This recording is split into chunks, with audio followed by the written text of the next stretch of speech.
Ute. I know starting with round 3, because they're covering every commodity with super value, with their QAs, when we start round 3 classes, citrus is one of them on board, and I'm trying to redo all of my citrus material so it all is encompassed in one, basically one spec and one way to inspect it, because I think trying to differentiate a 16th or an 1/8 inch here of aggregate scarring or whatever, skin breakdown is ridiculous. Absolutely ridiculous. And I don't think anybody's doing that anyway. Okay? Limes. Here's one that, well, we used to grow a lot of limes in this country, especially in South Texas and South Florida.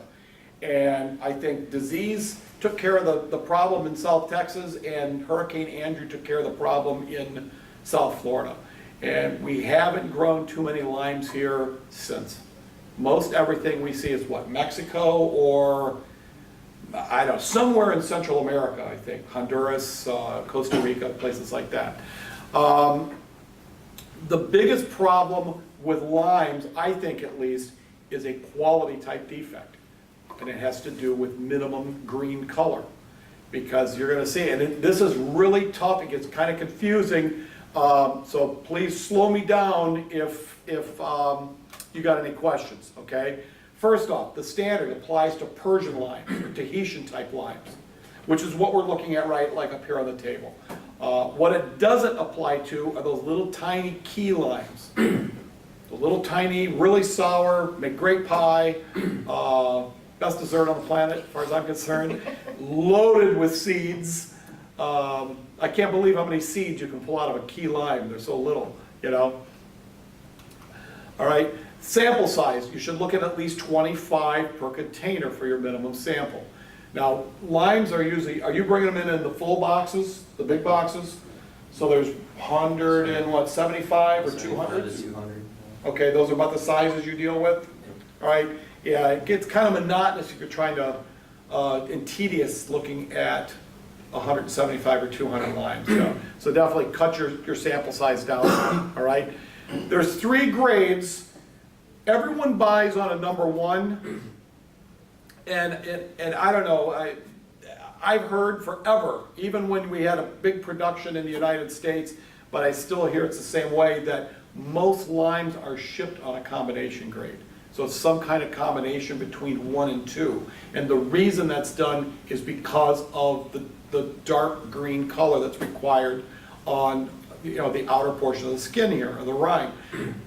A lot of times the crop just doesn't color up enough, you know, or it gets shade. And we're talking about, this is the minimum color that it has to be, because USDA has a color chip, and all you have to do is hold that up against the side of the lime, and you can see where you might have a problem, okay? It's one thing if the lime is starting to turn yellow, and the natural color of a ripe lime, by the way, is yellow, it's not green, and they will have a little bit of a less tart, tangy taste as they get yellow. The problem is they break down a lot as well, okay? This is an issue where 75% of the surface of that lime has to be at least the color of that chip or darker. You know, and everybody wants dark green limes. You know, they don't want the light ones. And so if they don't color up, or they don't color, I mean, sometimes they won't color up because they don't get enough sunlight. Other times they won't color up because they get shaded by a leaf on the tree. And that's exactly what causes this. All right, and I've got a picture up here that actually shows you where a leaf just laid over the top of the line, and you can see the outline of the leaf going all the way around the line, and it just doesn't color it up. Okay, and it's the biggest issue. And that's why, so when they look at this combination grade, and I guess this would be a great question for your buyers, are you truly buying a number 1, or are you buying a combination? Because the color requirement for the top grade is 75% of the surface. For the bottom grade, it's only half the surface. Has to be that color that you show, okay? We'll work on number 1 like we're all buying on number 1, and we'll just fake it for a while, okay? Because it's easier, all right? And as I said, 75% good green color for the surface, and this is an aggregate, so you've got to push it all together in your mind and see if at least 3/4 of that surface of that lime has got the color. It's only 50% for the number 2 grade. Now, I don't know if this is one of the commodities that sometimes you guys also will buy on, as a choice, like you do with lemons. Lemons the number 2 grade is very popular. In fact, I would say there's probably more number 2 lemons bought than our number 1 lemons that are bought. And the lemon industry realizes the corner they've kind of painted themselves in, because they run out of number 2 lemons. They don't have enough bad lemons to ship as number 2. And so oftentimes when you buy a choice lemon, you're really buying a number 1 lemon, because they don't have any more 2s to send you. Limes, I don't know. Do you know how you guys are buying limes? Is it strictly number 1, or? Based on what we see, it's probably a number 2 or a combo. Because I'm going to say a lot of these up here, this one, when you look at that there's 50% of the lime right there, and boy, that's the color everybody wants their lime to be. Unfortunately, that's what the other side looks like. And that's not going to meet it. So that would be, and look at this lime. It's perfect. There's not a mark on it. It just doesn't get green enough. And I would say you pretty much have that consistently with what I'm looking at here. Again, perfect. And then not so perfect. So I think everything I'm looking at right here, up here at least, would be a number 2. None of that would meet a number 1, only because of this color requirement. Okay? There's your color comparator. By the way, this is, I don't know if you've ever known this as far as any inspection equipment and things like that. USDA has what they call a supply depot that you can go on and you can buy inspection equipment, including these, visual aids, color chips, everything. I don't know if you've ever seen this site or gone on it.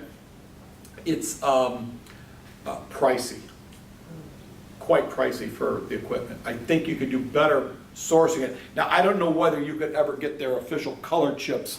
What I know one company was thinking about doing was buying 1 set of these, which, we saw the watermelon comparator yesterday. There's one green for cucumbers. There's a green for sunburn and onions. There's this green for limes, all kinds of color comparators. If you bought 1 set of them, I'm betting you could probably go to, Sherwin-Williams or someplace, and probably have them duplicate them. So there's nothing that in any USDA book that says that they can't do it. And I don't know, I could take a chip of paint off my house and I can go into Sherwin-Williams and they can match it to where you won't know the difference. I don't know why they couldn't do it with that. So just an idea. Yeah, you don't want to buy too much equipment from USDA, you'll go broke. Ridiculous price. Okay. So here are the tolerances for number 1. And notice that there is a separate 10% tolerance all by itself for the limes that are blanched or fail to achieve that 75% good green color. All right, and then you've got the rest of your defects, the scars, the skin breakdown, the oil spotting that we're going to talk about here. All the other defects are 10, and that 10 includes 5 for serious damage, and we have 1 very unique defect of limes that is always scored as serious damage that I'm sure you've all seen many, many times. And then included in that 5, you can have up to 3% decay. So the color tolerance is all by itself. So yeah, you could fail to meet color, and you can also have, it's kind of like what we talked about, the sizing requirement. You can fail to meet size, you could also score it for a defect. This one you could fail to meet color, you could also score decay, scarring, skin breakdown, whatever the case may be. You could score it twice. All right, so if you think about it, this color thing, you've got to make sure that the lime has not colored up simply because of Mother Nature. It didn't get enough sunlight, or it was shaded by something, another lime or the leaves of the tree or whatever. It's not due to yellowing. If you've got and a lot of people say, well, that looks like it's yellow. or that looks awfully yellowish green, okay? Now, these are because the lime hasn't colored up. A yellow lime will be a bright, almost like neon yellow, very bright, and normally when you start seeing limes that have started to yellow, you're gonna have something else going wrong with them, all right? They're gonna start to have skin breakdown. They're old, is the bottom line. And that's what's causing the yellowing due to the ripening process, okay? So, you know, we look at scarring, that's one of the major quality type defects. It's not gonna get any worse. I'm sure when you guys look at limes, you're gonna find scars. This is, they don't take them all out. How rough, how deep, how dark, that's what you're gonna base how much you're gonna allow of it. Yeah, I wouldn't expect anybody to differentiate between a quarter inch, a half inch, 10% of the surface. Just if it's ugly, score it. If it's really rough, score it, it's a defect. Yeah, really dark, rough scar, that would be scored as serious damage, okay? Scarring at the stem end. And that is scarring, that's not skin breakdown. That's just an old rough scar is what that is. This scar here, you see this circle, this is caused by some kind of insect that gets on there and causes these round, scarred up circles. Feeds on. Now they also have this defect called thorn scratches. And it's a slightly different scoring guide, which I've always found kind of comical because as far as I'm concerned, a thorn scratch, A, is a rough scar, and I guess even odder is I didn't know lime trees had thorns on them, so how in the hell do they get thorn scratches? It doesn't make any sense to me, you know. That's what they call them though, and so yeah, I would treat those just like you treat scars. Next quality defect, this one called sooty mold. And the way I understand this is what causes this is you get bugs that feed on the outer skin, and I guess these must be pretty sloppy bugs because they spit a lot, and or they regurgitate a lot. And because whatever they're spitting out as they feed on the outer skin of the lime causes the sooty mold growth to grow. And you're allowed quite a bit of it before you score it as a defect, 10% of the surface. You know, people say, boy, it's just dark surface discoloration. I've heard it described that way. You know, it doesn't really rub off real easy. You know, it's pretty much inherent to the product. And people don't really think much of it. They'll try to rub it off as much as possible, and they say, oh, the hell with it, and they'll just cut it up, and they'll take their little wedges out, and they go in the whole thing goes in the Corona bottle, and everybody lives happily ever after, until, of course, I tell them, well, that's really bug throw up is what's causing that. Yeah. Or vomit. Yeah, and then they got to think about it the other way and say, well, that's pretty sick, but Corona's got alcohol in it, so it should kill it. So there you go. You're still safe. Yeah, it's pretty disgusting if you think about it. Okay, now here's where a lot of mistakes are made, and these oil spotting and skin breakdown are two very common defects of every kind of citrus we look at, just not limes, it's everything. Okay, oil spotting is a quality defect. It does not get any worse. Skin breakdown does get worse. It gets darker, it gets deeper, and then eventually it'll turn into decay. All right, and sometimes people will look at it and say, boy, I can't tell the difference between those two. It must be skin breakdown. I want you to look real close at this, and it's even easier if I cut. Is that the light? Yeah. Okay. You see how you've got this kind of like pebbly area right there? It hasn't sunk. You know, and it won't sink. That's as bad as it's going to get. It won't get any worse than that. It certainly won't get any darker than that. And what causes that is when the fruit is handled wet. Any citrus fruit is handled wet. Essentially what happens is you handling it kills those oil cells that are right in the outer layer of the skin of the product, the rind of the product, okay? And it causes this slight discoloration. And you're only allowed a little quarter-inch circle, and any more than that, it's scored as damage. And lot of inspectors will misclassify that as skin breakdown. That isn't. And I'll show you with the skin breakdown, and you'll see the difference here in just a second. There's a close-up of what it looks like. It almost looks like it's a little bit water soaked, but it doesn't have any depth to it really at all. It will have a different appearance than the rest of the rind. Okay? And we'll get to the condition defects in a minute. Here's the thing that causes the problem with the fruit not coloring up properly. It's blanching. And blanching can either be from, like I said, the leaf laying on the fruit and not allowing it to color up, or if the fruit was shielded somehow from the sun, or it's just one of those varieties, or just the crop just didn't color up uniformly. It looks like these, I'm thinking you have a whole box of fruit that is blanched, that these came out of. These came out of the same box, didn't they? Yeah. Separate 10% tolerance, but it's got to be more than, the poor colored area of the fruit has got to be more than 25% of the surface.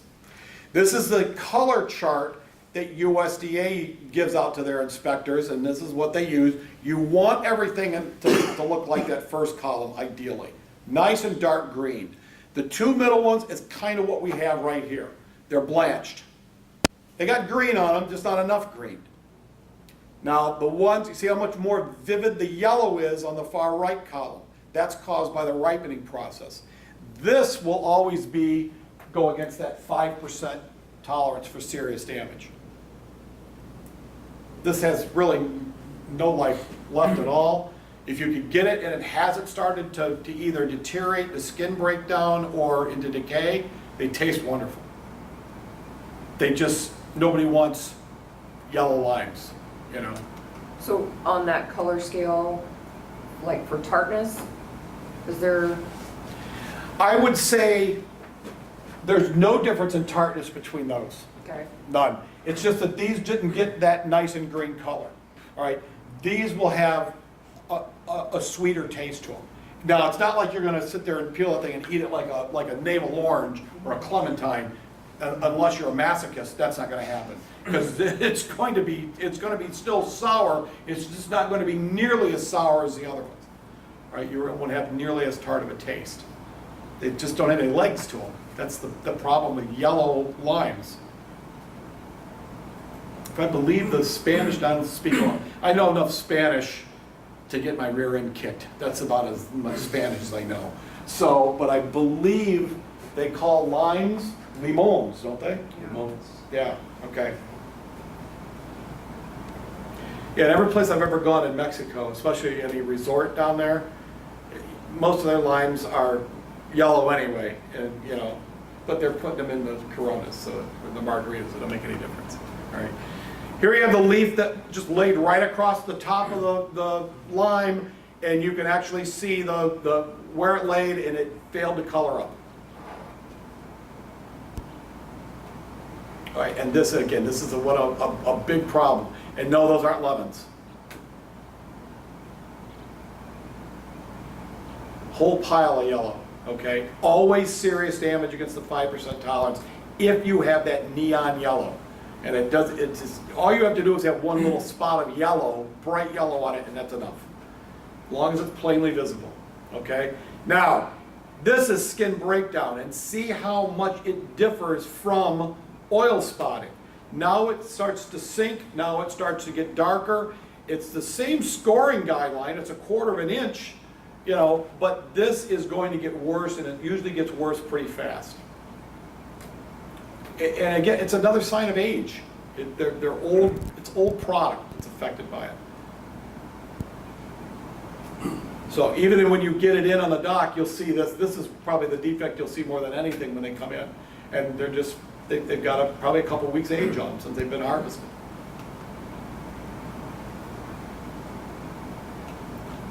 Now this is a defect that is unique to limes only, called styler end breakdown. And what I've learned over the years, the styler end is just another way to say the blossom end. But I don't know one other product we look at that they call the blossom end of the fruit the styler end, except this one. All right, and this is very common. This is a free from defect. It is not decay. That tannish brown area has as much, it's as sound as the rest of the green rind on there, but you'll always want to push on it a little bit just in case, because it will decay. This is going to decay faster than the rest of it. It's a free-from defect, so sometimes all you'll have is just that little tip area will be this tannish brown color. That's enough. And you score it the same way as if, you know, the entire end, the styler end, the blossom end of the fruit's covered with it. And it will turn into rot. And I know you've had to see this one, right? You've been doing this a while. How long you been inspector? 10, 10 years? 17 pretty much. Since Wow. I've been here, that's all I did. It's really, and so you guys are just doing on your receiving dock? You're the ones that come in at like 3 in the morning or anything like that? No, 3. Is there no 3 in the morning here? No. You go easy on them, don't you? God almighty, that's great. I want to work here. Okay, and then there's rot, 3% decay. Okay, and that's a lime inspection. The hardest thing here that inspectors have told me over the years is differentiating between a light green blanched lime and one that's actually caused by aging, it's yellowing, all right, and doesn't have enough color. And usually what I'll do, I get that color chip in mind, and that's what I'll do. I'll find the darkest side of the lime and just hold the lime right down through the middle like that and say, okay, there's 50%. Now I better have, when I turn it over, I better have at least half of that area that's at least looks that dark or darker, or I got a problem. And in this one, this is probably the best colored lime you got up here. I still don't think it'd make it. It's awfully light. Bet you it tastes great though. So, is this one you get any complaints from who you're shipping this stuff to? For the light color of the limes? I don't think so. That's kind of what I was going to ask about this one. A lot of times when limes start maturing, they'll go from a dark green and then they'll start fading to yellow, and it's not quite that neon color, but I mean you can tell, and when you touch it, it yields to light pressure. You can tell that it's ripening, but I can't score that, right? No, the only thing that this lime here would be scoreable for would be that it doesn't meet the 75% color. Right. Citrus fruit, as a rule, has to be firm, okay? That's still firm. When it gets real spongy, and I would say most citrus fruit, if it gets to the texture of like a clementine, that's when you're going to start scoring it as not being firm any longer, and then that would be like a condition type defect. And you could score it as flabby, or just score it as not firm, and that would be a defect. And it would be a serious damage defect. It would be like soft or overripe is in some of the other products we looked at yesterday. Okay? Now with that in mind, you know, I'm sure you handle clementines as well. A little bit. Okay? If you get any, you know, clementines are going to have a lot of give to them. In fact, when I go to the store and I look for them, I look for the ones that have the most give to them, because I can peel those and I never have to rip the peel. I can almost peel them, and by the time I'm done, I have a peel that's still one piece of rind. You know, you can get it off real easy. And so that's kind of what I'm looking for, you know. So you really can't even score that when you're looking at clementines, how soft the fruit is. It's really not a good indicator. You almost have to get that rind off and look at what's underneath to see if there's been any type of deterioration. Normally, and we did talk about it here, but you know, bruising can be a factor with citrus as well. And what you're looking at is you have, in order to you know, you can see a bruise externally, but you almost have to take the rind off, because you want to see whether the juice sacs themselves are damaged, they've been broken. Okay, and the best way to do that, if you see a bruise on a lime or a lemon or an orange or something like that, is just take your knife and slice right down through the middle of the bruise and open it up, and then you'll be able to see if the juice sacs are ragged and they've been obviously been broken, then you would score it as damaged by bruising, and that would go against the 10% tolerance for other defects. Okay? Now lemons, there's a few unique defects to lemons as well.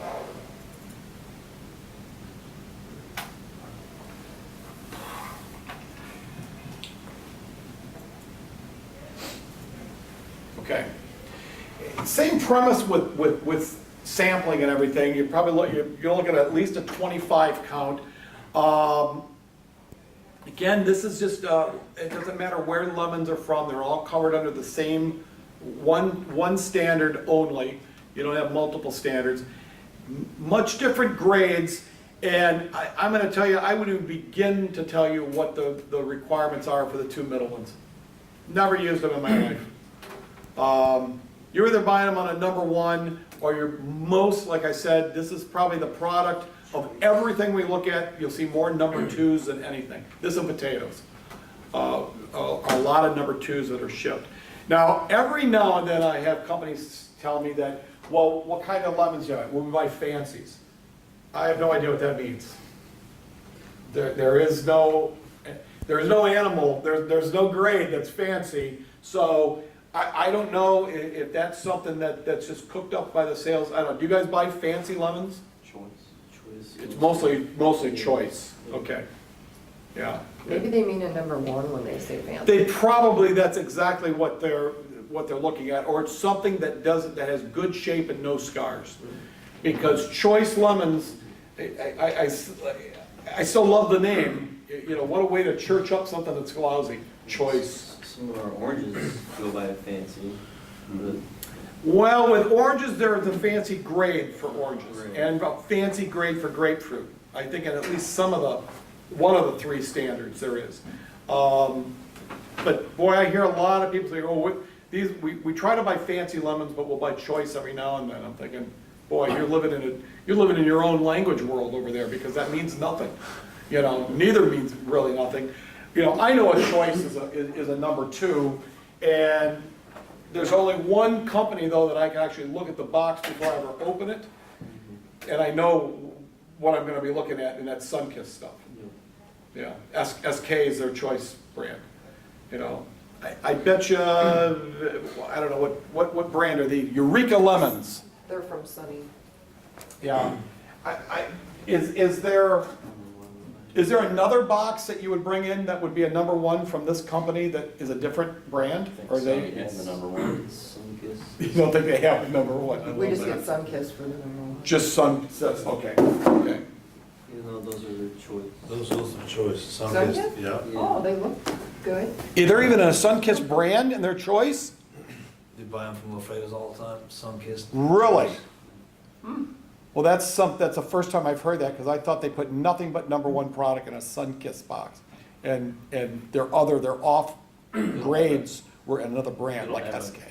Sunkist verbiage, but then they call it like SK, or they'll put like a different, I mean, what are some of the different names that they put on their citrus? I'd have to go back and check it, but It's like tomatoes, like you buy like a roasted tomato, and then you have to set the grade, and the third one they just change the name. Yeah. Now, most of the time, you know, when you're looking at choice lemons, you know, it's scars, it's shape. So here we have, you know, we'll start them here. These are some of the scars, you know, pretty rough scars. This would be one that would almost be like the equivalent to that, what they call those thorn scratches and everything else that we saw in the limes. And then you're also looking at things like texture. And this one, if you feel the texture of this one, it's really pebbly, it's really rough. Some of them will have, and this is usually with your larger, these are what, 200s?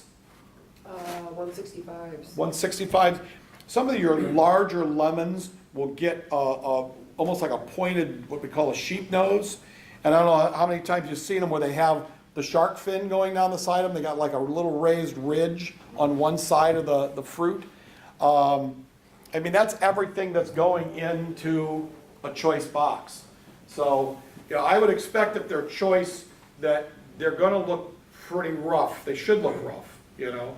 And so you're gonna really have to, you have to think about how much am I allowed for each defect for the serious damage classification, and then you score that against the top tolerance. It has to be serious damage to score it, and there's no restricted tolerance, okay?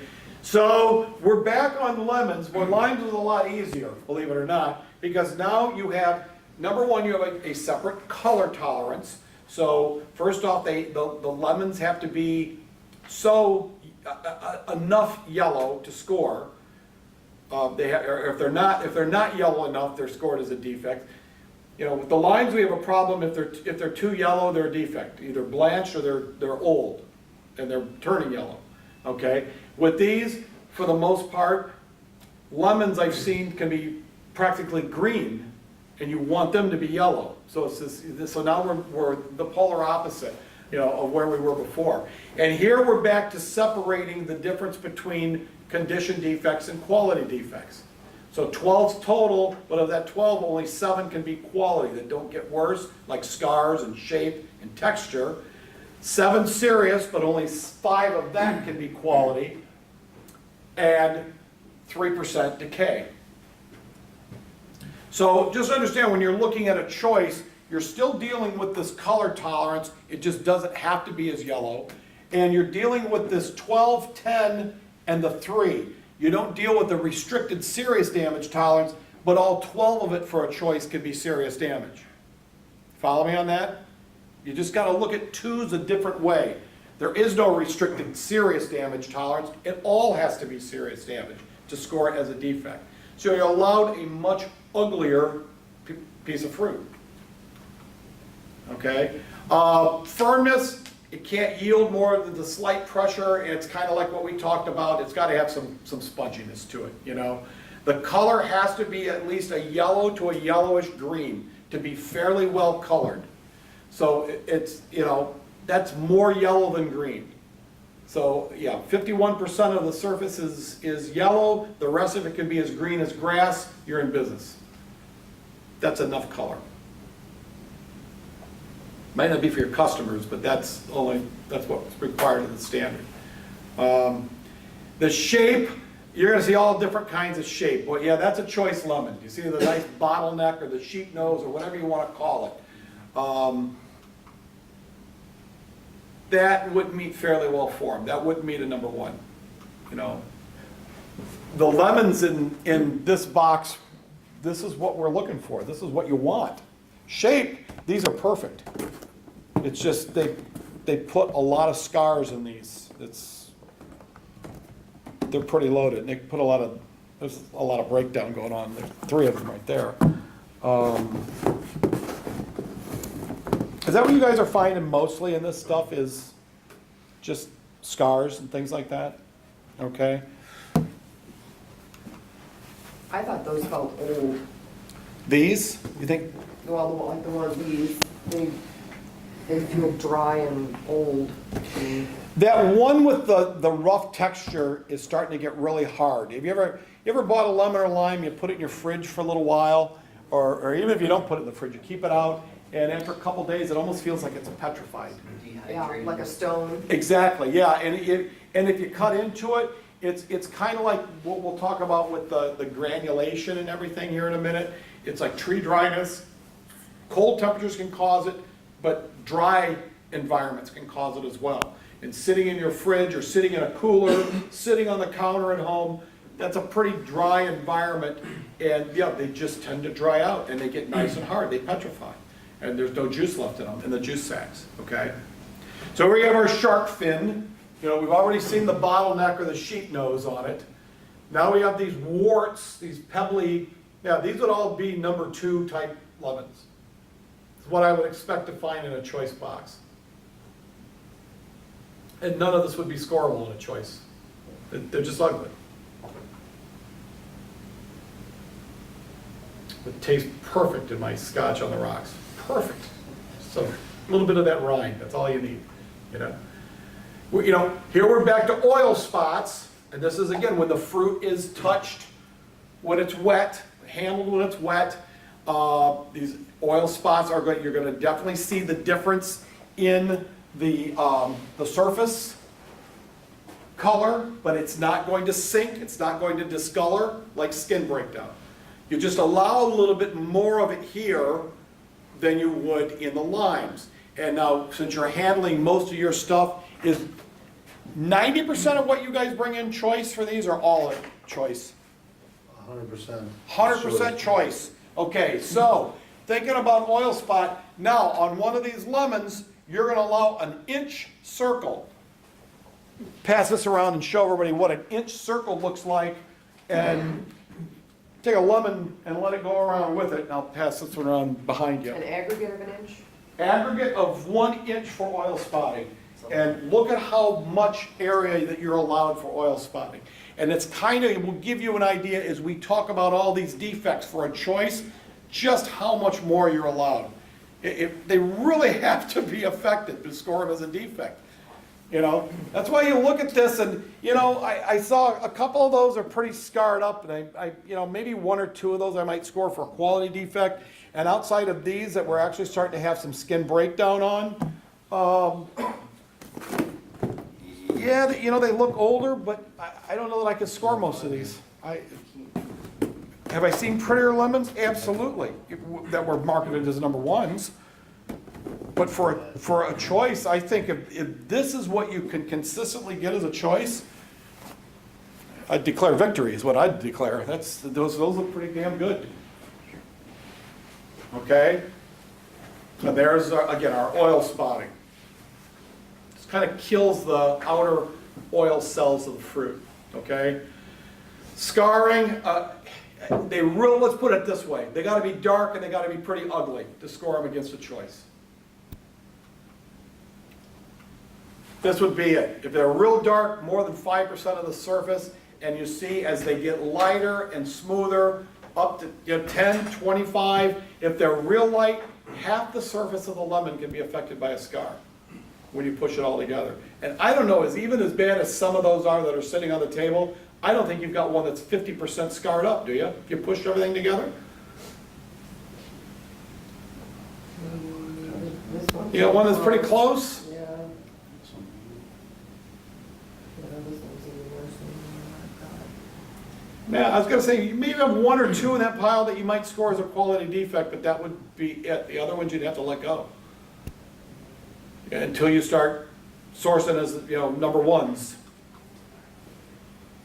Yeah, those, that's what I'd expect to dig out of a choice box, okay? Scale, you know, scale affects a lot of different products. All the stone fruits, cherries, all different kinds of citrus.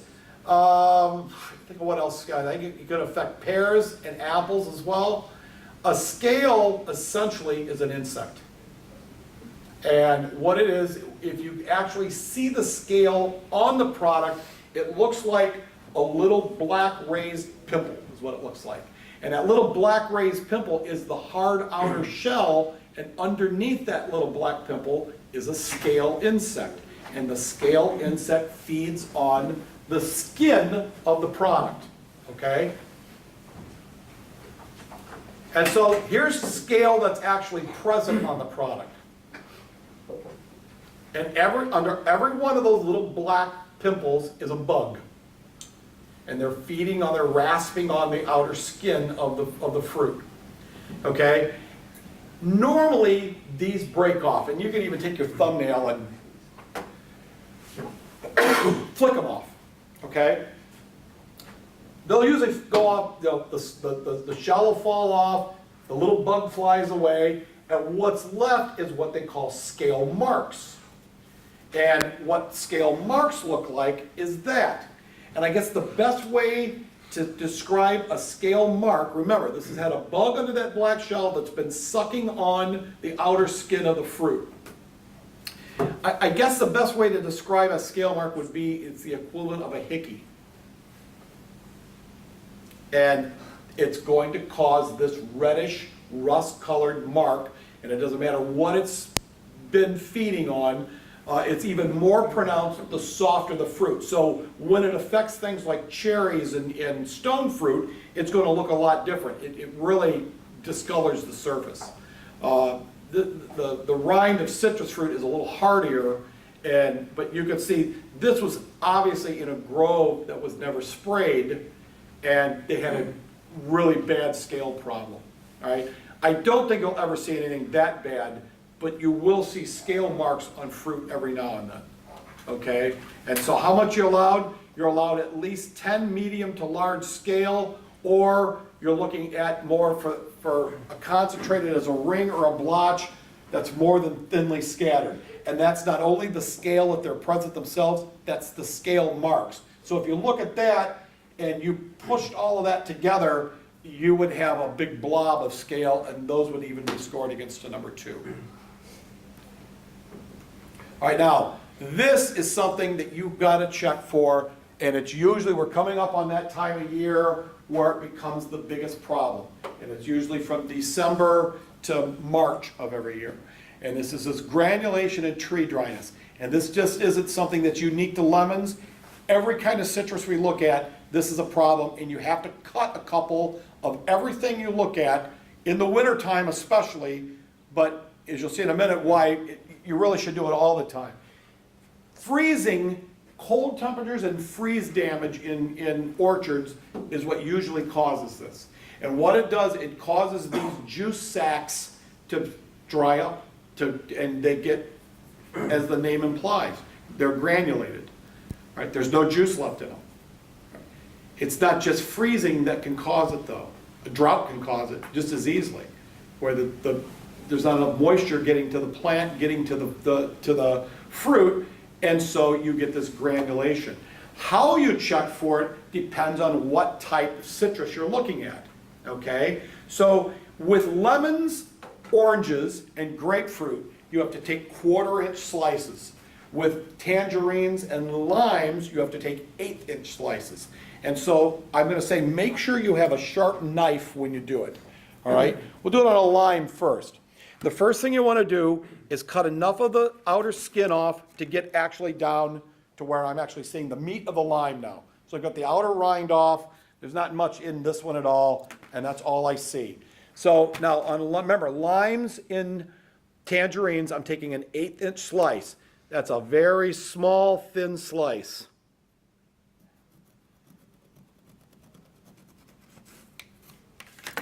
About like that. Now, this is an aggregate type of defect, okay? What I'm looking for, this is the maximum amount in this lime that I could have no juice left in, that could be completely granulated. If there's any more left in this part of the lime, then it's a defect. It's scored as tree dryness or granulation.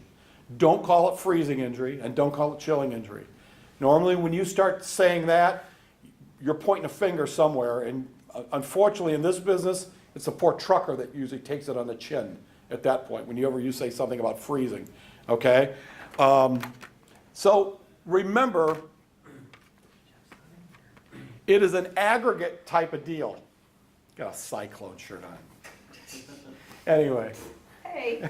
I'm a Big Ten guy. Yeah. Anyway, it's an aggregate. So unfortunately, this is a defect that isn't going to go slice by slice. So what I mean by that is you could take this slice off, and half of it could be dry, and the other half could have juice in it. Or remember, it's an aggregate. So what you do is you go and you take the next 1/8-inch slice. And now, if half of this first slice was granulated, half of this slice could be granulated, and then any more in this slice, or any more now that's in the rest of the lime, would be scored as granulation. Definitely, when they have freezes, you're going to have a bigger problem with this than when they have drought. All right, so winter months it's much more common. All right, but I've seen it in the middle of the summertime. You know, and the other thing I've seen it. Think about what we talked about a few minutes ago. When you set citrus, limes and lemon on your counter, they sit in your fridge too long, and they get nice and petrified. Cut one of those, and I guarantee you'll see the defect, because it's completely dried out. Now, I didn't have any freeze, and I didn't have any drought. I just had old product. So 3 things can cause it, and that's why you'll never find a federal inspector that'll ever cause call that freeze damage, and I don't care if he knows that the product came out of the state of Florida after it just got down to 20 degrees down there. He still won't call it freeze damage. It would be tree dryness or granulation. Okay? Do cut for it. All right? So, now let's think about this with a lemon. I've done my 1/4 inch or my 1/8 inch slice for a lime. And I'm buying these, I'm buying those on a number 1. I'm buying these on a number 2. So now I got to take 1/4 inch slices, a little bit bigger. So I'm going to take 2 right off the bat. 2 1/4 inch slices. For a number 2, for serious damage, those both have to be completely dry and granulated. And then any more going into the fruit would be scored as serious damage. So the moral of the story, if you're going to score it as serious damage, it has to be twice as much as what you're going to allow for damage.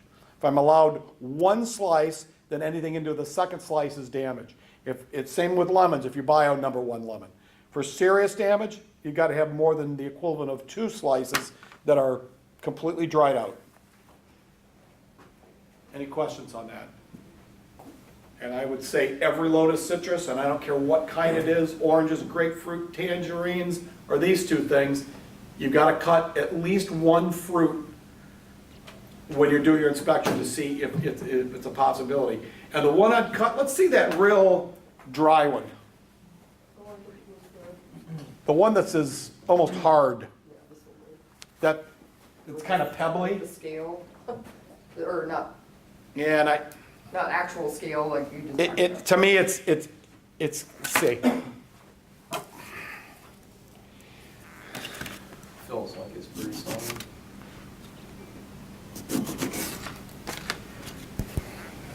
Oh, no, that's pretty juicy.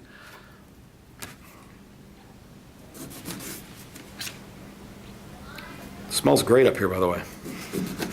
Make it fair safe. Yeah, and even that one is nice and juicy. So as hard and pebbly as this was, no. No, I don't think you've got anything even close to it. And again, this is something that I wouldn't cut a lot of. I'd pick the most likely suspect. The hardest, coarsest one I found in the box, and that would be the place I'd start. And if I didn't find it in that one, I'd stop. I wouldn't cut anymore. Because you don't have it, you know. I would say it rears its ugly head every winter. At least since 1983. Probably before that too, so, okay. Now we're back to the skin breakdown and the difference between the skin breakdown and the oil spotting. All right, now lemons is a real funny thing because you're going to see in a minute they've got skin breakdown, which now just like the other, like in limes, it's going to sink, it's going to discolor, it's going to grow, it's going to get worse, it's going to turn into decay. The oil spotting won't. But lemons also has another defect that I would call turbocharged skin breakdown. It's called petica. And it's just, you're going to see how bad it looks compared to regular skin breakdown here in just a second. All right? So now you're looking at how many spots of the petica do you have, and still, for serious damage, is it more than 3/4 of a circle? So here's petica. And you see how much deeper the spots are. They're not shallow anymore. They don't cover a big area. They look like big, dark dimples. And oftentimes these will get so deep and so dark that you'll cut the skin, the rind off, and now you're starting to get discoloration down and actually into the juice sacs of the lemon. They'll start to discolor brown. There they are next to each other. All right? You got skin breakdown on the left. See, that's starting to, and how I can differentiate that from the oil spotting, it hasn't started to turn too dark of a color yet, but it started to sink. All right, and as long as it's started to sink, that's got depth to it, it's skin breakdown. All right, and look at the difference between the two. Petica is not as nearly as common as regular old skin breakdown, but when you get the petica, it's not like you're going to have a couple of them, you're going to have a lot of them. The box is going to be full of it. Here's another unique defect to lemons only, called contact spot. All right, this is the only citrus that we have that, so here I've got this nice decayed lemon here. It's got a nice big green mold growth going on it, and it's sitting right next to this perfectly sound normal lemon, but some of that green mold has rubbed off onto the surface. This is a decayed defect, that's a contact spot defect. They don't treat any other citrus this way. And why they've done this with lemons, I guess the only logical explanation I would have is because it's such a light-skinned product, light rind, light yellow, that it shows up more, right? It would be the same thing, so instead of having this green mold or blue mold that rubs off, if you get the sour rot where the things start turning into nothing but rotted pulp, and it looks like you've got half a lemon here and you've got this juice and this pulp all over, if that's laying on a sound lemon next to it, anything that's adjacent, you're gonna have a defect. Normally when you have something like this, you'll get one decayed lemon and there'll be 3 or 4 contact spots. Because anywhere that mold has rubbed off on, or that rotted, sour rot pulp has ended up on a sound lemon, those are defects. And if you want to make it look a lot worse or score a lot more of it, just take the box, and if you've opened it up, you see lemons, especially like this, just hold it right here. That's about 3 feet. And I just drop it on the ground and pick the box back up and open it up, and I'll bet you I've just increased my contact spot from about 4% to about 20%. Then I'll take a picture of that and send it to my vendor. See how it works? Yeah. Yeah. You can play all kinds of games, can't you, with pictures? Yeah. To cheat. Yeah, here's the sour rot on the right-hand side that I was talking about. So here we look at this picture on the left, and we've got 2 obviously moldy lemons in it. And I'm going to say you've got contact spot, if you've got 2 decayed, I did it again, didn't I? I didn't even touch it that time. You've been doing good all day. Yeah. All right? I got 2 decayed lemons there. I've got 1, 2, 3, 4, 5, 6, 7, 8, 9, 10 contact spot. Now if I'm even looking at let's do a 50 count sample, that'll keep the math real easy. That'd give me what, 4% decay and 20% contact spot. I'd say I'm out of grade. Any question on that? All right, and that's citrus in a nutshell. Make sure you cut in the wintertime. That's all I can say. Let me ask you guys, receivers and stuff, have you done that before, contact spot? No, I've seen That we didn't know was a problem. it, yeah. That's the I first mean, I've heard. and seen the sour rat, I see that in tomatoes a lot, though. Sean does tomatoes every time, and like you got mold, it's just growing everywhere. And you just score the decay, the other ones, or just The they got lemons, mold. I see that occasionally every once in a Well, Well, while. we didn't know I don't we think could it's scored Right now, against yeah. on the tomatoes. So that's- It's just the Only lemons. lemon. The only product we look at that contact spot is scored is lemons. Not even oranges or, Nope. because clementines, they come like that too, so is orange. Sure they do. Oranges, grapefruit do. Oh, Any of the citrus does, but you think about it, it really is, if you think about tomatoes, you could get tomatoes start to rot in a bulk pack like this, and you can get decay all over the place. I guess you could almost say that about everything. Think about soft rot you handle potatoes, bagged potatoes in consumer bags. Yeah, I mean, that's why most companies now, at least the chains, they've gone in their spec, they allow 0% soft rot because they're handling so many consumer bags. If you think about it, you have a 10-pound bag of potatoes. And you've got one little potato. Let's say you're handling B-size potatoes, or even if they're size A's, and the littlest size A in that 10-pound bag is soft rotted. And you know what soft rot smells like in potatoes. I don't think there's I don't think anything we look at smells that bad, to me at least. I could tell you there's rot in a potato truck. Just open the doors and have one potato in that truck. I'll tell you that finding it may be a different story, but I'll tell you that there's rot in there. It about knocks me over. Okay, so you think about a 10-pound bag of potatoes and why stores or retailers are saying I want a 0 tolerance for my potatoes. That little potato, there's no way you can economically empty that bag out and take the rotten potato out, get the stink out of the bag, or get the stink off the other 9.75 pounds of potatoes in that 10-pound bag. It's not happening. So, in other words, the way they look at it is you've got 10 pounds of potatoes, and it's now garbage. All 10 pounds. The good and the bad.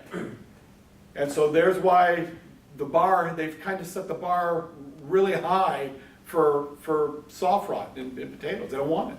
They can't deal with it. You know, and a lot of this stuff now, it seems like is more and more these days is in consumer type bags like that. So any amount of rot really takes the whole thing and toss it in the garbage. Kroger had me help them come up with a sampling and a spec program for all of their processed products. Everything they do across the street, what are they making up, like vegetable trays, right? Think about a vegetable tray. You go into the grocery store and you see a vegetable tray.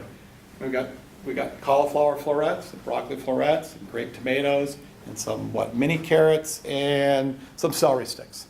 All right, and you pick this thing up, and it carries a nice premium price, you know, because of the convenience, and everything in it is just beautiful, except that those cauliflower florets got those black spots that have started to form on the florets, black discoloration. Very common with cauliflower. They don't have a sellable item anymore. They can't clean it out. There's no way to clean that up. And nobody's going to buy it with one of those products bad. Now, I know the feds come in, and when they inspect products like that, they dump everything up. They give you a report on each commodity that's in the pack. Very tedious inspection, very time consuming, and it really doesn't tell the whole story because you know the way consumers are going to buy the product. One of the 5 or 6 products, and that kills the whole thing. And that's exactly the way they've come up with a sampling program. They will take the master container, and that's their sample, and however many of those trays are in the master container, let's say there's 10 trays in there, so they've set themselves a 10% tolerance. And if one of the products in the tray is defective, the entire tray is defective. And so at 10%, that's their limit. Anything over 10 is a rejection. Once they hit 8, they notify their buyers, who has to call the vendor and say, hey, look, we need some kind of, some kind of cleanup or some kind of protection or some, whatever, or we're going to reject these because we're getting awful close to, our drop dead. But that's how they're looking at them. They're not looking at each commodity, they're looking at the unit as a whole. Same thing with like bag salads and salad mixes and things like that. They're looking at it right through the bag. If the bag, do you see any discoloration? They're not weighing like USDA does. You ever see USDA do you handle bag salads? No? Well, and you can imagine, any type of bag for like a spring mix or something like that, USDA will dump the bag out, they'll weigh how much is in the bag, or they'll get the net weight off the bag gets dumped out, and they'll say, okay, this leaf is discolored, this leaf is decayed, this leaf is this leaf is insect damage, and then they weigh each one, and they come up with a percentage of defects. And as a consumer, I have to laugh at that, because if I pick up a salad mix bag, and I see the romaine in it is all turned rusty red, I really don't give a rat's rear end what the rest of it looks. The rest of it could be so fresh, it could be almost screaming at me, eat me.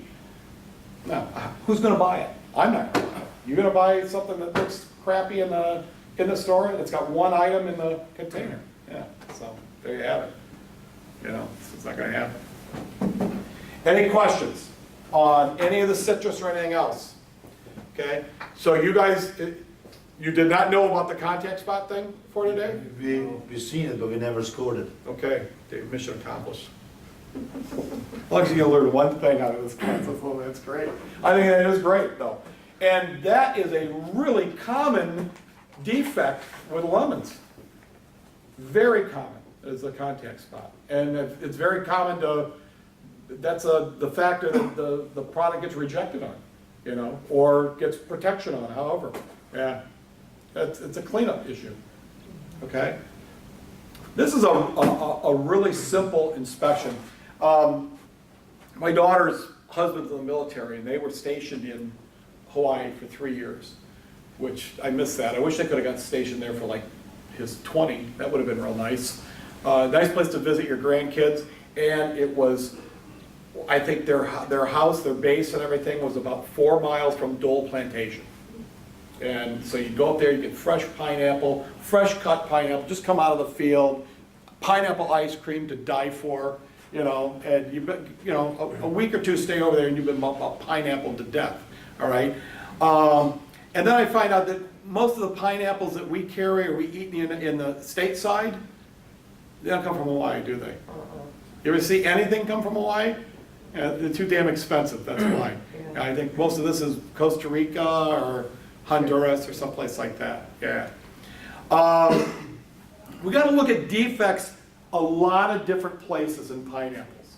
Even places on the pineapple that just aren't edible, that we toss out. We're looking at the leaves, we're looking up the crowns, the eyes and the outer skin. That's a great place for the decay to start, is in those eyes. Sometimes it doesn't even make it down to the flesh, the edible portion. You got that core that nobody eats. You've got the stem at the base that gets thrown away.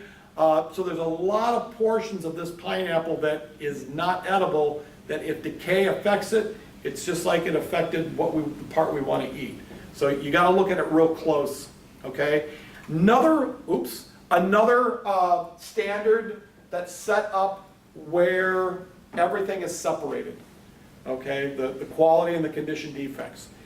So the condition defects are basically 12, 6, and 2, and the 12 is limited by 8 quality defects, the 6 is limited by 4 quality defects. And you guys, since you guys know the difference between quality defects and condition defects, quality are inherent, doesn't change, won't get worse. And condition is what we dread. That's what you guys are cleaning up most of the time. It will get worse, okay?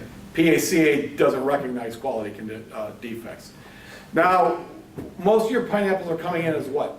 7s or 6s or 8s? 7 and 8. 7 and 8s? Okay. As long as they're fairly uniform in size, in the same pack, these are all coming out of the same package, correct? You've got this lot, and those are pretty close to one another. And this lot, which is a little bit, smells wonderful, maybe a little too ripe. I'd say there's only one problem I see, potential problem I see right here, and it's with this one. And it has to do with how big this is, because this is limited to how large that top can be without being trimmed down. We'll see that here in just a second. All right. But how old are the ripe ones? I did not look at the date code on those when I grabbed those this morning. Okay. I can But find out. they've been here a while though, right? Is this, when you get pineapples in, what size of lots are you guys handling? Is this something that, I would imagine they process a lot of it over there, don't they? So you get truckloads of pineapples? Oh, no. It's like a pallet or two.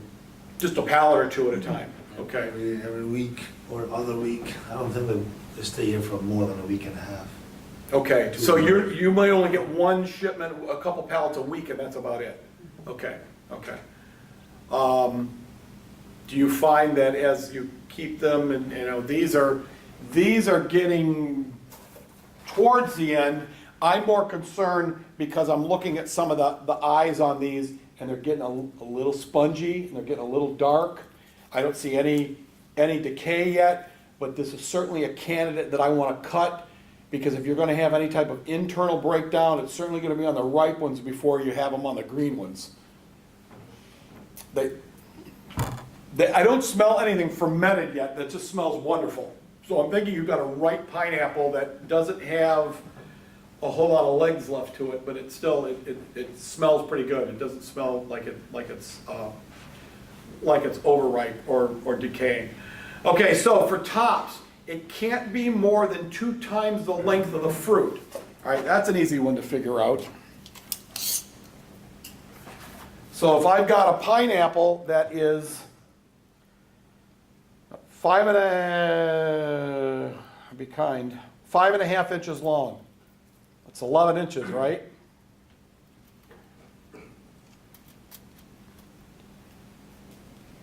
11 and a half inch top.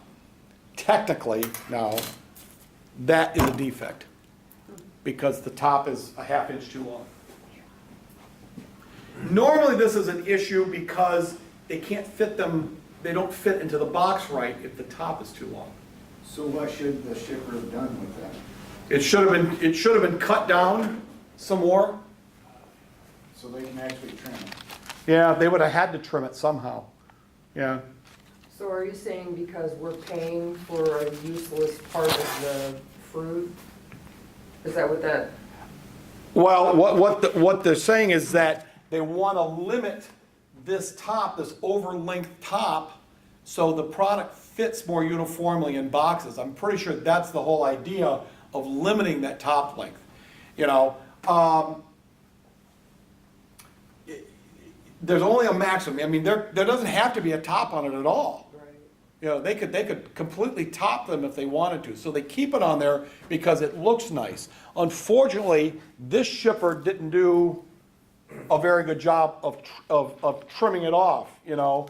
And so technically, if he had done something more like,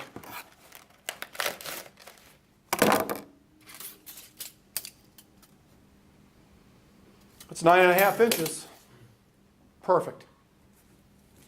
You know, now whether they want cut off tops like that, I doubt it. So what they would do is they would in the packing house, they would hand pick them. They'd pick the extra long leaves off so it wouldn't be more than 2 times the length. That, or maybe they need to let Mr. Pineapple grow a little bit more, you know. That's a pretty short pineapple, you know. Yeah, I'm sure at some point they took out the bigger leaves on these because, well, here we have again, we have a 6-inch pineapple, not even an 8-inch top leaf. That's kind of what they're looking for, more uniformity that way, that's all.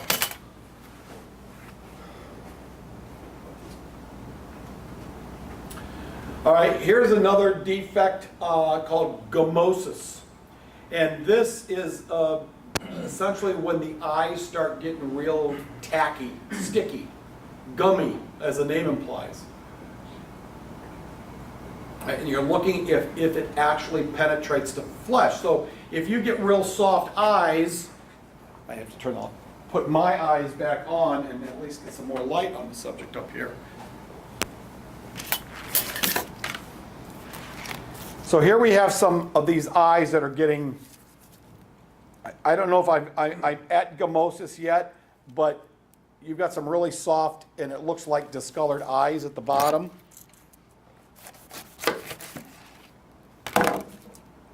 If anything, it's awfully ripe and it's kind of bruised, and I'm going to say that is, see how gummy it is and discolored? And if it goes more than a 1/2 inch in, and so I would guess, see how far the discoloration goes in. Let's see, how far in does the discoloration go? More than it goes in about right there. It goes in more than a 1/2 inch. So, yeah, I don't know that that's decay yet, but it's usually when pineapples decay, they take on that fermented type odor.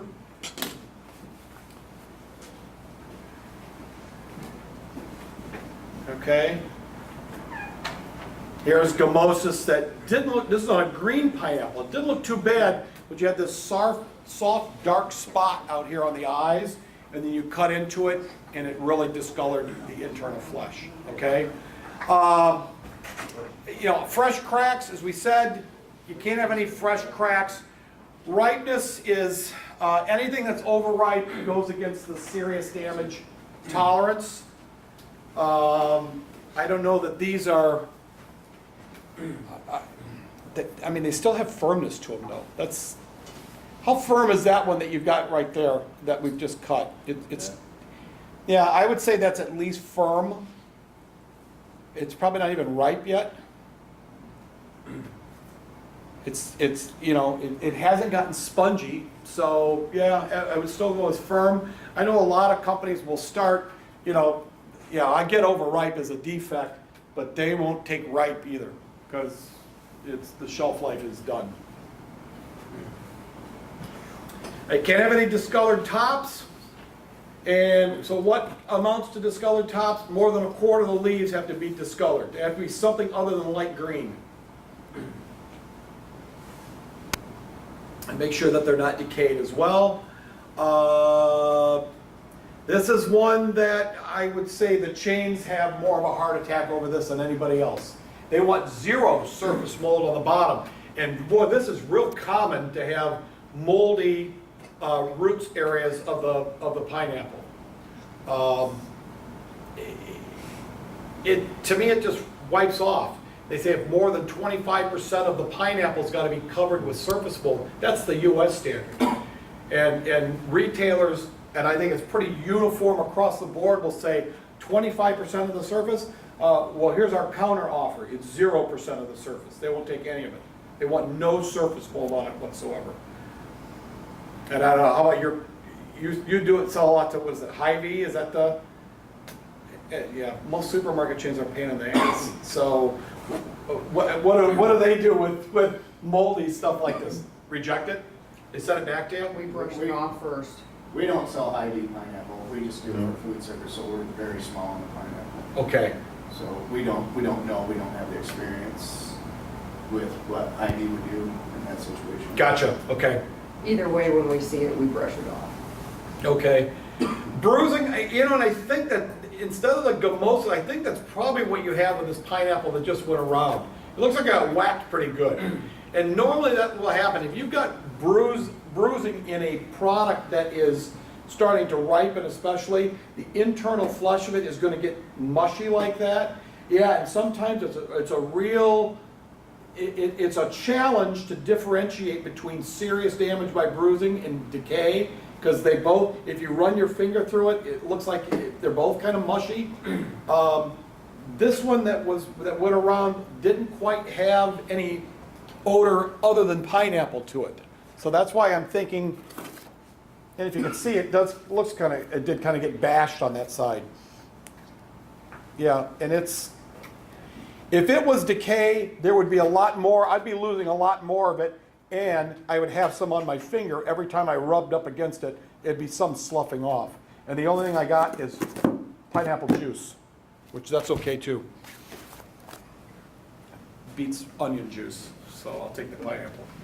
All right. So again, we're looking at the bruising and how far into the flesh does it go. All right, I would say when you start getting in, if your pineapples are coming in and they're nice and hard like this, you're rarely, if ever, going to have a problem with bruising. They're just not going to bruise up. And they pack them pretty good too. You know, I don't know, do you normally have separators in, or do they pack them tight enough that they don't have a lot of movement? They're pretty tight. Separator in the middle. Like a cardboard separator in there? Yeah, and so they try to isolate them as much as possible so you don't have any banging. You know, early on, yesterday in the very first hour or so, we talked about how important it is to cut product. Even if you think it looks perfect outside, you really have to cut some product to make sure you don't have any internal defects. A lot of internal defects have no external indicators whatsoever. And so the only way you're ever going to find them is to cut the product. And unfortunately, when you have to cut the product, you're wasting it. You're going to lose some product. You may eat good for lunch that day. You may eat good as an inspector, but you're not doing the company any favors. And so I think we established this yesterday. The company doesn't really care if you guys cut product. If you got to cut it, you got to cut it. Right? I would always get into the habit of cutting everything I looked at least one or two. You know, maybe not one or two, but one pineapple definitely, maybe one out of every couple boxes if I suspected there might be a problem. Just to make sure, you know, I've got some semblance of an idea that I don't have any type of internal breakdown, you know, when everything looks great on the outside. Do we currently cut pineapple, guys? No. Once in a while, but not usually. So, like that nice green one right there, if your whole lot came in like that, you're still gonna cut it. I'd cut one. It's something you need to let our I- pineapple buyer Yeah. start figuring out, and it's cost. That these guys are gonna start cutting pineapple. Yeah, I mean, I wouldn't go crazy. It's kind of like with the watermelons. I know what USDA will do, and I also know what you guys do. And I think you almost have to do what you guys are doing. It involves a lot less cutting. But it still involves cutting a couple, of the more likely specimens that might have an internal problem. This one, you just don't know, and there's a lot of products. What do we get to potatoes after lunch today? I've seen so many potatoes that look absolutely beautiful on the outside, perfect looking potatoes. And then you start cutting them and you find all kinds of bad things going on inside. Black heart and internal black spot, net necrosis, all these defects that unless you decided to clip it in, cut the potato down the middle, you're never gonna find them. The next person that's gonna find them is the person who buys it at the store, when they take it home. I'm gonna tell you, there's nothing that pisses me off when I put my steak on the plate and I cut in my baked potato and it's full of black heart. Yeah, and I had no idea, right? I gotta break out minute rice and stuff like that, and that runs the whole, the whole meal. So, here we have this internal breakdown, and this is in a pineapple that really would exhibit no external indicator of a problem. And you're having this flesh that is starting to look awfully dark and water-soaked and glassy. You don't think that would smell like alcohol? I don't think this one had started to ferment yet. It would have to get really bad to start smelling like pineapple booze and start fermenting. Stop. I'd Alcohol's not love immune to. yet. I'd love to have some of that. Yeah, you see, and this one especially, it's kind of mealy on this side, but this one you've actually now got the discoloration that's associated with the internal breakdown. Pretty bad news. Okay, and then rot, and this is one now where you will start to get that fermented odor to it, like pineapple moonshine. And it can get really bad. You can get one eye that's decayed and you cut into it and you've got this big area of decay that's right down in the center. And this is, I guess the great news here is this usually only happens when you've got really ripe product. So rare to see it on hard green product, And again, I don't know how much, it doesn't sound like you guys are handling a god-awful amount of pineapple Low volume. to begin with. So a lot of these defects you probably won't see, Here, decay, yeah, it can affect up into the crown, into the leaves themselves. But, you want these things to come in fairly hard and fairly green. If they come in too hard and green, you guys, like you do with your avocados, you like kind of like put them in a warm side of the house, or you put them in a warmer area and try to ripen them at all, or you just let them go naturally and ship them as you get them. Yeah. Just so whatever you get in, that's what gets shipped out, and it really is no issue of a certain degree of ripeness or something like that. Is that correct? Not like with the avocados, for example, no. Okay. Yeah, let's that one looks just too damn perfect.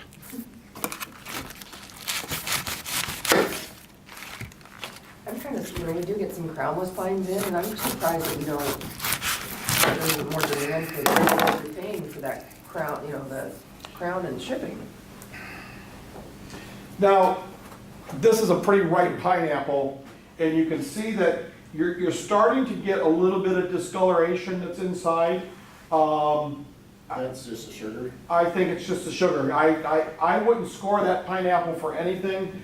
The only thing that I'd want to do with that pineapple is like eat it today. Because I think if you've got many of these that are left that are this ripe in that warehouse, Yeah, that clock is, I'd say the clock is ticking on those. You don't have much life, you don't have much time left. The other ones, I mean, I've seen pineapple sit in a cooler for 3 weeks.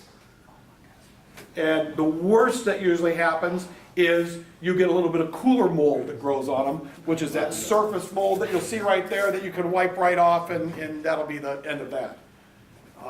We call those fuzzy butts. Yeah, fuzzy butts. I like that.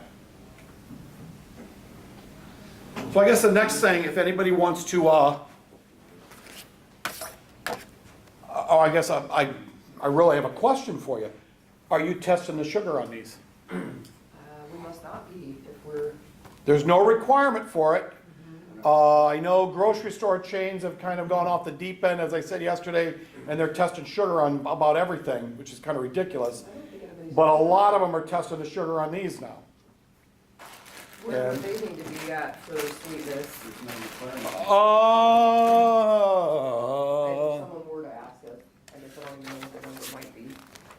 Yeah, if you want to, guys want to grab some of these up here, this is, I've got one that's a bricks chart, one that's a pressure test rightness chart, and this one is a circle gauge. How many smaller circles fit in another for an aggregate circle? For pineapples.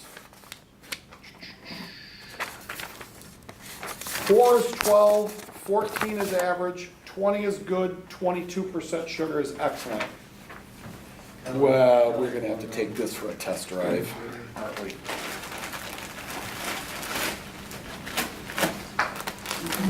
We'll see what we got here. Where's that ripe one at? Okay.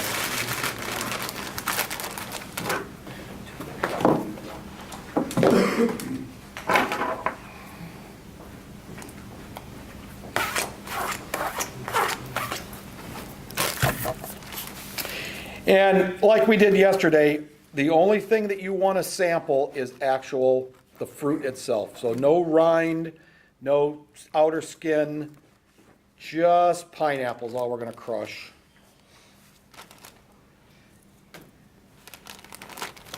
Get a couple more pieces in there. At least it's nice and juicy.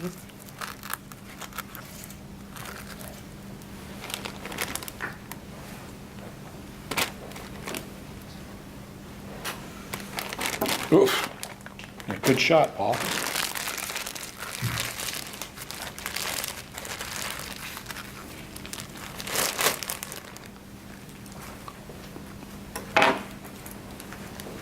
Oh, yeah. All right, tell us sugar level before you test it. Yeah, let's, I'm gonna guess high. Wow. Maybe 18. That's my guess. What do you got? Hold on. I guess 20. Oh, man, is that good. Whew. Lunch. Push me below. Now you gotta remember, this is something that is not normally tested for sugar.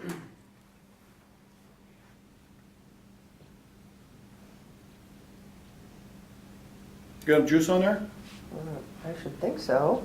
How much is it? It says 14. I think your thing is broken. They taste awfully good. I don't know. Yeah, I don't know. Yeah, it says 14. Here, pour a little more juice on that. All right. I think you got enough on it. Okay. If I could get pineapple like that every day, that's all I'd eat. That tastes wonderful. I could live on pineapple. It still says 14. 14. So, The average is, average. Average. I think that is just super tasting though. In fact, maybe it's just because of the pineapple itself, but to me, the sweeter something gets, it makes you thirsty. You know, it's like when you eat grapes that have a real high sugar content on it, you almost got to drink water with it because there's so much sugar in it, you know. But again, this is something that you don't normally test sugar on, just out of curiosity. Got it all nice and clean? I think so. It's a lemon.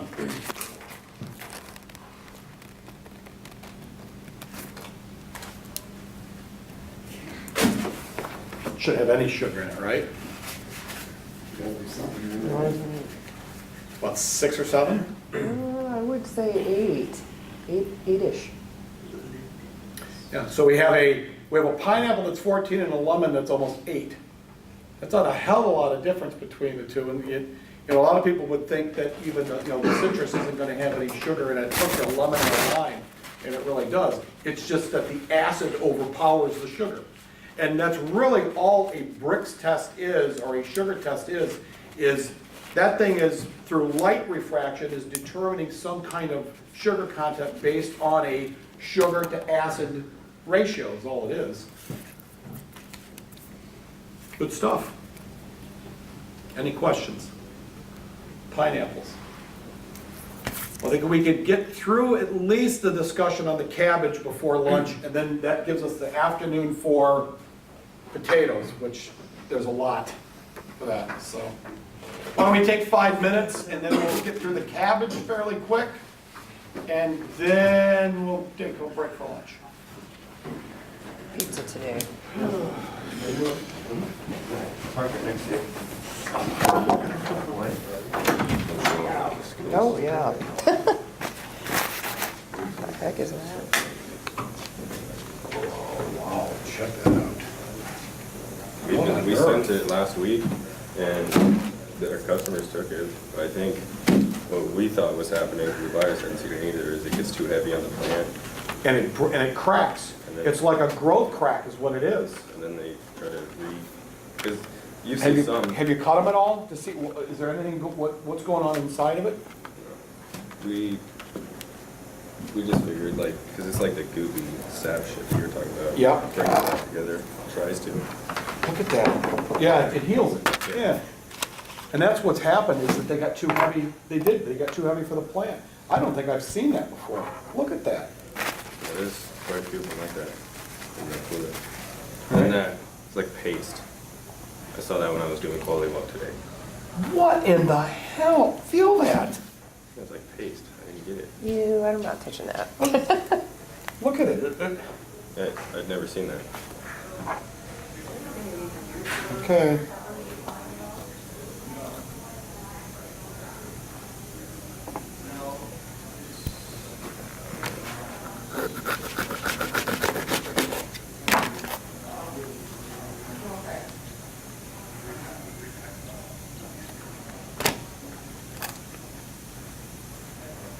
That's the damnedest thing. I have never seen this in my life. Oh, got another one inside there too. Look at, It's literally like a paste. It's weird. Yeah, I wonder if something well, ate on it. and there is,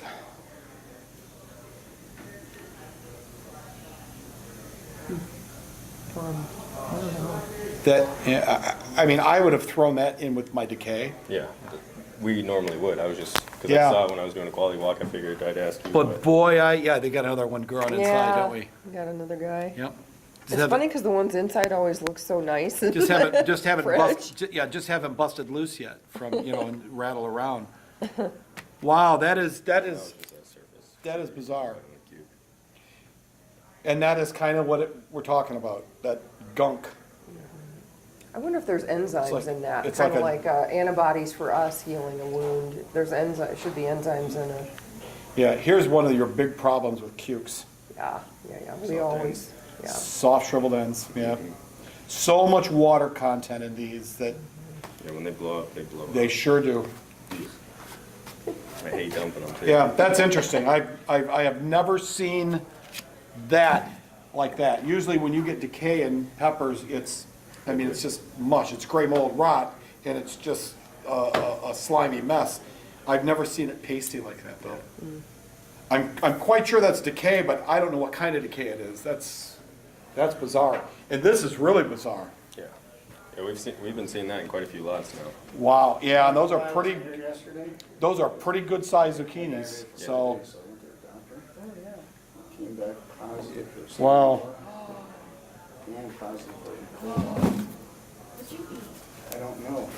And now they have to report it, so it really stays out. Right. We were sending these last week, right? I don't know when that was. Well, you're a statistic now. I have no clue. they have to kind of keep a log of where you ate the last week to try to pinpoint if it was a restaurant or whatever?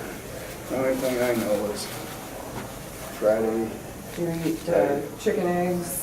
no, is I went down to Arby's and got a sandwich Friday.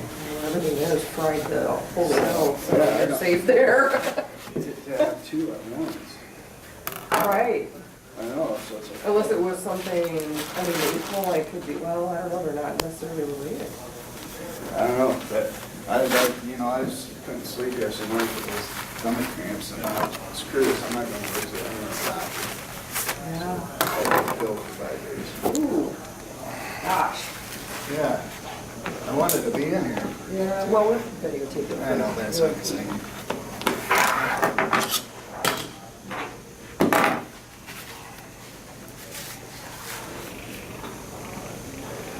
We're making a pretty good time today. Yeah. I never dreamed when you gave me that list of pies that we might get through all these, but Yeah. I think we are going to get through them. It may help that several of the people that have been here for such a long time, They've seen a lot of this stuff. Yeah. Yeah. A lot of what this was for is for me, and then Ben, who you were just talking to. He's a really bright kid. He is. He's real bright. He's just got his AA degree in business, and then he's leaving us in January to go to Iowa for business, but he wants to Good come for back him. here to be in sales. It's like he's, Got a plan. he has a plan. And that's what you gotta do. It's one thing I learned over the years, you gotta live life like a chess game. And unfortunately, if you never played chess, people don't get that, It's not the move you're on that counts. It's the moves It's the after. move two ahead of the one you're making that you gotta plan for. It's kinda like what I'm trying to explain to my son-in-law right now. I said, you got a lot of time on your hands, with the military. You've got another 8 years to go. You could take one class a semester online, Potatoes too. Yeah. have them pay for it, The worst of that. and get out with 22 years in the military. So I have a military pension, have